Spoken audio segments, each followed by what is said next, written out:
দুধটা খেয়ে নাও চলো। এই যে সিক্সার, দুধটা না খেলে না কোনোদিন বড় ক্রিকেটার হতে পারবে না। খেয়ে নাও প্লিজ মা। এই কোথায় যাচ্ছিস? বস,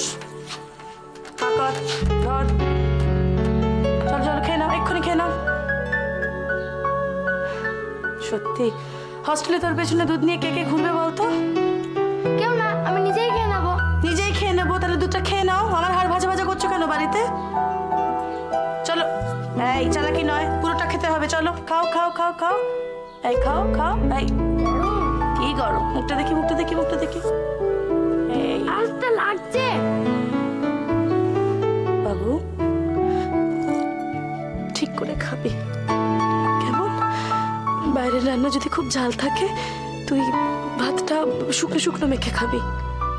হ্যাঁ, আর মাছের কাঁটাটা কিন্তু ভালো করে বেছে নিবি আস্তে আস্তে। নেবো। সকালে যদি ওরা দুধ দেয় তখন খেয়ে নেবো। আমি কি আর ছোট আছি মা? আমি সব পারবো। তাই তুই সব পারবি? কখন বড় হয়ে গেলি রে? টের পেলাম না তো। বড় না হলে আমি কি আর হোস্টেলে যেতাম? সত্যি মা, শ্রীরামপুরা মাঠটা ভীষণ ভালো। আমি যেদিনকে বাবার সাথে ইন্টারভিউ দিতে গেলাম মনে হলো আমি ওইখানেই থেকে যাই। মাঠ দেখে মা বাবাকে ভুলে গেলি? ছেলের কাণ্ড দেখো। আচ্ছা শোন, ভালো করে স্নান করবি রোজ। গায়ে পিঠে মাথায় বুকে ভালো করে সাবান দিবি। ও মা, ভালো করে মাথাটা মুছবি, দেখবি যাতে ঠান্ডা না লেগে যায়। কেমন? মা একটা কাজ করো, এখন তো যেতে 5 মিনিট দেরি। তুমি একটা লিস্ট লিখে দাও, কি কি করব আর কেমন ভাবে করব, সেটা আমি খাটের পাশে টাঙিয়ে রাখবো আর রোজ মিলিয়ে নেবো। তুই কি করে বুঝবি মায়ের জ্বালা? কই কোথায় গো? কই? হ্যাঁ এই যে বেটা কই দাঁড়াও, পুজো দিয়ে এসছি। দেখো দেখো দেখো, হ্যাঁ কেন কেন তো বাস একটা টিপ দিয়ে দিই। হ্যাঁ হ্যাঁ রাখো। খুব ভালো বুঝলে।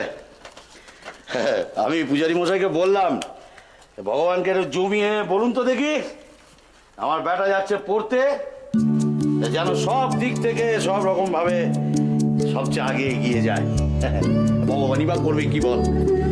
সে বেচারার তো কোনো উপায় নেই, তার কাছে রোজ এত অ্যাপ্লিকেশন করছে, কোনটাকে ছেড়ে কোনটাকে ধরে, এই অবস্থা। যাকে পুজো খুব ভালো হয়েছে বুঝেছো। হ্যাঁ প্রসাদ প্রসাদ খাও সব ইয়ে। আর শোন তুই অনেক বিয়ে গেলো তাহলে তো বাবা, এবার তো তাহলে বেরোতে হয়, সময় গেল তো। ও রেডি তুমি? আচ্ছা হয়তো কোনো কথাই নেই, খুব ভালো। শোনো আমরা তো এই আবার তুমি চোখের জল ফেলছো। এখন আমরা বেরোতে যাচ্ছি, তুমি এই সময় বলেছি না বেরোবার সময় চোখের জল ফেলতে নেই, অমঙ্গল বিয়ে হয় দেখছিস। কোথায় আমরা বাপ বেটা একটা শুভ কাজে যাচ্ছি, একটা ইয়ে করবে, সবাই মিলে বলবে যে যাও, তা না তো দেখ তো তোর মায়ের কাণ্ড দেখ, এ করে দেখ বাবা, খুব ভালো করে পড়াশুনো করবে, বড় হবে কেমন, এমন ভাবে পড়াশুনো করবে, বড়দের কথা শুনবে যেন সবাই নাম করে, সবাই যেন কথা বলে যে ওই গৌরবের বাবা যাচ্ছে, ওই গৌরবের মা যাচ্ছে। দেখো বাবা, এই বাড়িতে তোমাকে ছাড়া তোমরা ভাবতে পারি না, কিন্তু যেতে তো হবে, তোমাকে বড় হতে হবে, তোমাকে পড়াশুনো করতে হবে। চিন্তা করো না বাবা, আমি তোমায়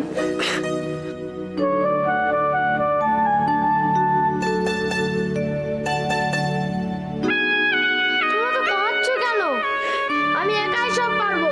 আমি বড় হয়ে গেছি না, খেলাধুলো পড়াশোনা আমি সব একাই পারবো। ডোন্ট ওয়ারি, मैं हूं ना।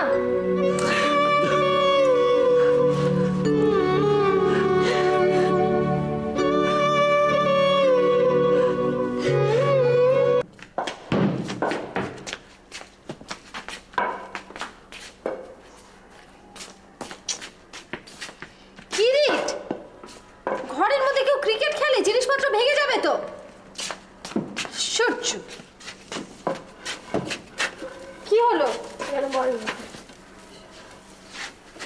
অদ্ভুত দেখেছো? মা তুমি আমার সঙ্গে খেলো। দিদির কাছে যাও, দিদি গিয়ে খেলবে। দিদি বললো পড়ছে, এখন ডিস্টার্ব না করতে। তাহলে তুমিও দিদির কাছে গিয়ে পড়তে বসো। না একটু খেলো না। Catch catch. খুব মারবে এবার, লাগে না? সব সময় খালি খেলা। আমার রান্না বাকি আছে, অনেক কাজ। ধরো। আমি যেই বললাম অমনি রান্না। চুপ করো একদম, মুখে মুখে তর্ক করবে না। খালি বড়দের মুখে মুখে তর্ক, খুব অসুখ হয়ে যাচ্ছে।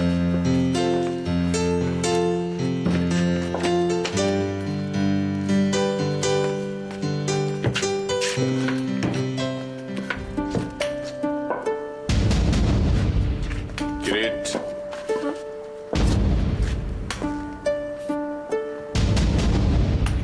খেলছিলে? এসো এদিকে।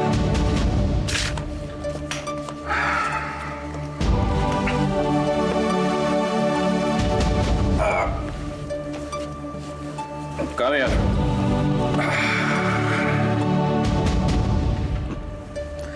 পড়াশোনা কেমন চলছে? খাওয়া দাওয়া ঠিক মতো হচ্ছে? মা জানে।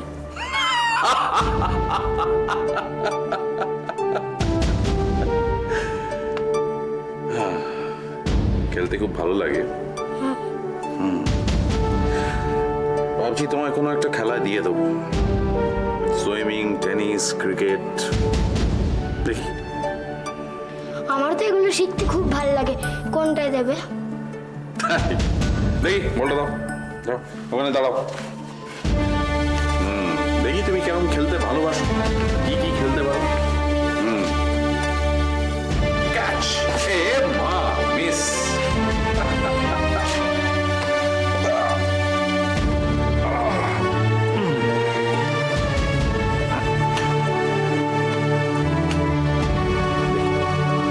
তোমার একটা ব্যবস্থা করতে হবে, যে কোনো একটা গেমে দেখো।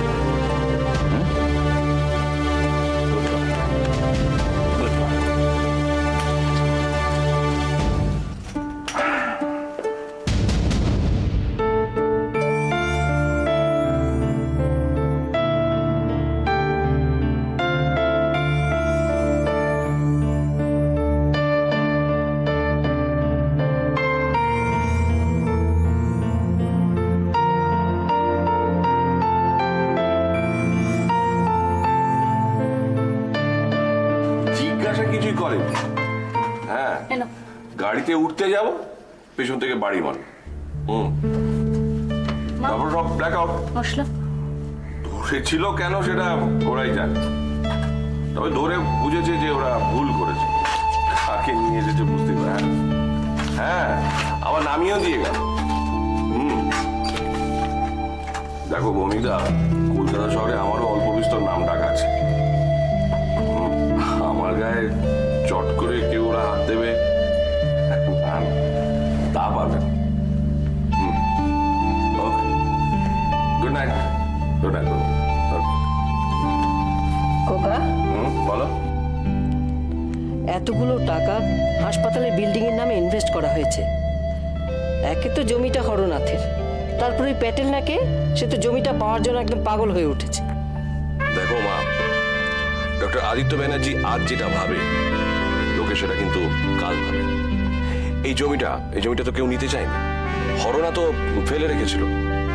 আমি বুঝেছিলাম এরিয়াটা খুব তাড়াতাড়ি ডেভেলপ করবে, আর হচ্ছেও তাই। আজ তাই সবার নজর আমার জমিটার দিকে। সব দিক আট ঘাট পেতে নামতে হবে খোকা। চারিদিকের অবস্থা দেখছিস তো। মা তো ঠিক কথাই বলছে আদিত্য। আরে কি ঠিক বলেছে? কি আটঘাট পেতে নামবো? কনস্ট্রাকশন সাইটে পুলিশ বসাবো, নিজে সিকিউরিটি নিয়ে ঘুরবো? দেখ খোকা, কনস্ট্রাকশনের কাজে যাতে কোনো বাধা না আসে সেটা আমাদের দেখতেই হবে। আর তাছাড়া বিল্ডিংটাও যত তাড়াতাড়ি সম্ভব শেষ করতেই হবে, নইলে ওই অর্ধেক বিল্ডিং হয়ে পড়ে থাকলে লোকে ভাববে যে এটা তুলে ফেলা এমন কোনো ব্যাপারই নয়। তাছাড়া ফাইলে দেখলাম জমিটা হরনাথে, বাদ বাকি সব কিছু তো তোর নামেই আছে। মা, তুমি হঠাৎ এত হাসপাতাল নিয়ে কেন ক্ষেপে উঠেছো বলো তো? মাঝরাতে ফাইল খুলে বসে আছো, জানা কথাগুলো আমাকে শুনিয়ে যাচ্ছ। দেখো মা, কোনো ভালো কাজ করতে গেলে বাধা তো আসবেই, তাতে ভয় পেলে চলবে? ভয় আমি পাইনি খোকা, তোকে শুধু একটু সাবধান করে দিচ্ছি। দেখ, বিপদ যখন একবার এসেছে আবারও আসতে পারে, তাই বিপদটাকে আটকানোই হচ্ছে বুদ্ধিমানের কাজ। কি করব বলো? দেখো, হাসপাতাল নিয়ে তুমি হঠাৎ এত এক্সপার্ট হয়ে গেলে তো সত্যি মুশকিল। ডাক্তারি, হাসপাতাল এসবও যদি তোমার কাছ থেকে আমায় শিখতে হয় তাহলে তো সত্যি মুশকিল মা। আদিত্য, রান্নায় কতটা ফোড়ন দেব, আজকে কি বাজার আসবে, সেসব নিয়ে আমাকে কখনো মাথা ঘামাতে দেখেছো? ওইটাই হচ্ছে আসল কথা। রান্নায় কি ফোড়ন দেব সেই ডিসিশন নেওয়া মা হঠাৎ হাসপাতালের ব্যাপারে কেন নাক গলাচ্ছে, তাই তো? দেখ খোকা, একটা কথা তোকে আমি স্পষ্ট বলে দিচ্ছি, টাকা যখন আমি ঢালছি তাই হাসপাতালের ব্যাপারে সব কথা আমার শুনতে হবে। আরে বাবা, আশ্চর্য, সেটা অন্যায় হলেও শুনতে হবে? আমি কোনো অন্যায় কথা বলিনি খোকা। ওই হাসপাতালের বিল্ডিং যত তাড়াতাড়ি সম্ভব শেষ করতেই হবে। বেশ তো, কাজ শেষ করে ফেলো। কি কথা বলছো তুমি মায়ের সঙ্গে? দেখো, টাকা তোমার, সিদ্ধান্ত তোমার, আমাকে এর মধ্যে টেনো না। আর তোমার এই যে অ্যাসিস্ট্যান্ট আছে, একে নিয়ে কাজ শেষ করে ফেলো। আমি তো বুঝতে পারছি না তুমি সব কথা এরকম উল্টো মানে কেন করছো। এই যে তোমাকে প্যাটেল ধরে নিয়ে গেল, আর তো খারাপ কিছু করতে পারতো। হ্যাঁ, বিল্ডিংটা তাড়াতাড়ি। প্যাটেল আমার কোনো ক্ষতি করতে পারবে না। এই তো ধরে নিয়ে গেল, আমাকে কিছু করতে পারলো? ছেড়ে তো দিল। ওইসব উল্টো ধারণা নিয়ে বসে থাকিস না খোকা। তোকে প্যাটেল ছেড়ে দিয়েছে ঠিকই, কিন্তু তোর নামের জন্য নয়, ছেড়েছে শঙ্কর চৌধুরীর মধ্যস্থতায়। শঙ্করবাবু কি করেছেন আমি জানি না, তবে নীনা ওনার কাছে যাওয়ার পরেই তুই ছাড়া পেয়ে যাস। নীনা ওনাকে বলার পরে আমি ছাড়া পাই? কে শঙ্করবাবু? ম্যাজিশিয়ান? অপোকাস।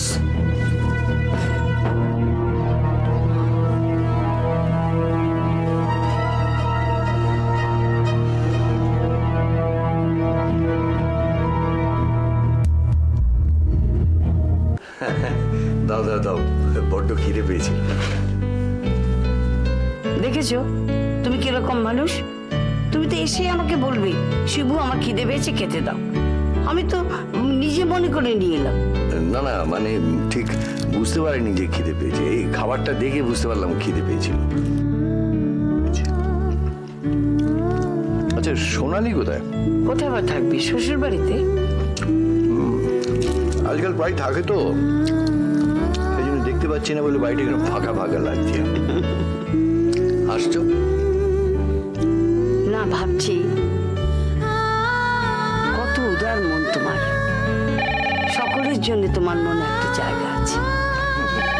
তা আছে।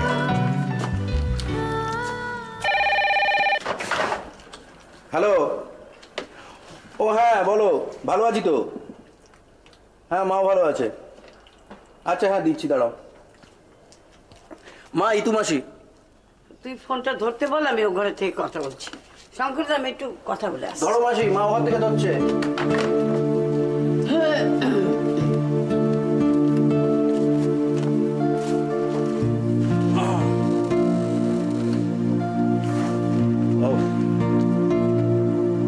দিয়া এতদিন পরে ফিরছে, খুব ভালো লাগছে জানো। রবি, বাড়িতে ছেলে বলতে তো এখন তুমি এখন হেড অফ দ্য ফ্যামিলি। আমি ফ্যামিলি, তুমি হেড। কয়েকটা ব্যাপারে যা করার তোমাকেই করতে হবে। কি? আমি সোনালির ব্যাপারে কয়েকটা কথা বলতে চাই। বলো। সোনালি বিমানের সঙ্গে সুখী নয়। কে বললো তোমাকে? নিশ্চয়ই মা তোমায় কিছু বলেছে। সেই কবে মাতাজি বলেছিলেন যে সোনা বিয়ের পরে সুখী হবে না? না না না, আমি কারোর কোনো কথা শুনে বলছি না। খবরটা জেনে না হলে আমি তোমায় বলতাম কি? তুমি কি করে জানলে? সোনালি আমাকে বলেছে। প্রথমে বলতে চাইনি, এড়িয়ে যেতে চেয়েছে। পরে যখন চেপে ধরেছি তখন একেবারে কেঁদে ফেলে দিয়েছে। সোনা কেন খুশি নয় তোমায় কিছু বলেছে? বিমান ওকে মারে। মারে? হ্যাঁ,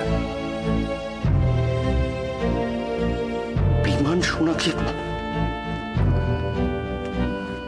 বিমান সোনাকে মারে? কিন্তু শঙ্কর কাকু ওরা তো ভালোবেসে বিয়ে করেছে। কদিনই বা বিয়ে হয়েছে ওদের, এর মধ্যেই কেন শঙ্কর কাকু? কি চাই বিমান? টাকা? না না না, ওসব কিছু নয়। বিমান অসম্ভব বদরাগী, রাগলে চন্ডাল হয়ে যায়, তখন তখন মারে। আমার বোনটা পাঞ্চিক ব্যাগ, যখন রাগ মা জানে। আন্দাজ করতে পারে হয়তো, যদিও আমরা ওকে কিছু বলি না বলেই ভালো। একে তো দিয়ার এই অবস্থা, তারপরে যদি শোনে এখন যে সোনাকে বিমান মারে। সোনা তো আমায় কিচ্ছু বললো না। হয়তো বলতো, দিয়ার এই অবস্থার কথা ভেবে বলেনি। কি করবো? সোনাকে আমার কাছে নিয়ে আসি, পড়ে পড়ে ওকে ও বাড়িতে মার খেতে হবে। আমার বোন আমার কাছেই থাকবে, আমাদের কাছে। দাঁড়াও দাঁড়াও, এসব সিদ্ধান্ত হঠাৎ করে নেওয়া যায় না, সময় দাও। সোনালির সঙ্গে কথা বলো, দেখো ও কি চায়। হতে তো পারে যে ও ওইখানেই থাকতে চায়। সোনা মার খেয়েও থাকতে চাইবে? চাইতেও পারে। দেখো, এসব ব্যাপারে মেয়েদের মন বোঝা সত্যি খুব কঠিন ব্যাপার। স্বামীরা মদ খায়, মারে, অন্য মেয়ে নিয়ে ফুর্তি করে, স্ত্রীরা সব জেনেও তারপর স্বামীকে ছাড়তে পারে না অনেক সময়। সোনাও কি সেই দলে? কথা বলতে হবে ওর সঙ্গে, কথা বলো। আর এই ব্যাপারে তোমাকে অনেক এগিয়ে আসতে হবে। দরকার হয় তুমি বিমানের সঙ্গে গিয়ে কথা বলবে। আফটারঅল তুমি সোনালির দাদা এবং বাবার অবর্তমানে তুমি তো তার গার্জেন। কি শোনালে শঙ্কর কাকু? কোনটা ভালো নেই? সত্যি বিপদ কখনো একা আসে না, যখন আসে লোকজন নিয়ে আসে। তবে আমি তোমায় একটা কথা বলে দিচ্ছি, আমি কিন্তু আমার বোনকে পড়ে পড়ে মার খেতে দিতে পারবো না। দেখো, সেটা আমরা কেউই চাই না। আমি তোমাকে কথাটা বললাম, সেটা মাথায় রাখো। তাই বলে আমাকে না বলে হুটহাট কিছু করতে চাও না। একটা মেয়ে সারা জীবনের ব্যাপার তো। সে তো 100 বার। মাঝে মাঝে মনে হয় এই শঙ্করকে আর একবার প্রলয় তাণ্ডব নাচতে হবে, তা নইলে জীবনের ছন্দটা ফিরিয়ে আনা যাবে না সকলের।